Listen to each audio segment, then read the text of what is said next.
ce mouvement d'entrée de la religion chrétienne dans la démocratie est un mouvement général en Europe, sauf qu'il a pris ailleurs, et en particulier dans l'Europe protestante, une autre allure que le visage conflictuel que cette histoire a eu en France et qui a produit la notion de laïcité.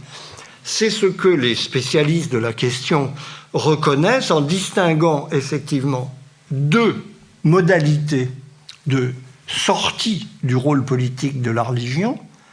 Le modèle de la laïcité à la française, qui vaut en général pour les sociétés catholiques, l'Espagne, le Portugal, l'Italie, où la relation est conflictuelle entre les laïcs et les religieux, et le phénomène, la dynamique de sécularisation propre à l'Europe protestante, où le mouvement s'est fait de manière équivalente sur le fond, mais par des voies beaucoup moins conflictuelles et par une espèce d'évidement interne de l'autorité de la religion en matière politique et en matière de conception de la société.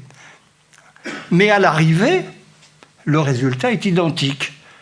Ce qui me fait dire qu'il y a plusieurs manières d'arriver au même but. La laïcité est une manière dont l'avantage, à mon sens, qui fait que nous n'avons pas à en rougir, quelques errements auxquels elle ait pu donner lieu, c'est elle dit tout haut ce que les autres ont fait tout bas.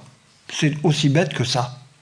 La laïcité, c'est l'explicitation conflictuelle, donc avec ce qu'implique un conflit. C'est éventuellement des débordements et des radicalisations qui ne sont pas toujours opportunes, mais c'est une explicitation de ce qui s'est passé en Europe en matière de relations entre l'autorité religieuse et l'autorité politique. C'est pourquoi le fait que ce soit une particularité française entre nous me semble avoir aucune incidence sur le fond du problème. Oui, c'est particulier parce que nous avons une histoire particulière, mais cette histoire particulière s'inscrit dans une histoire générale où les autres arrivent par d'autres chemins à un but équivalent. Le but en question, c'est la dépolitisation de la religion et ce qu'on peut appeler, d'un terme un peu abstrait, mais qui dit quand même ce qu'il veut dire, une déthéologisation de la politique. La politique n'a pas à dire son mot sur les fins dernières de l'humanité.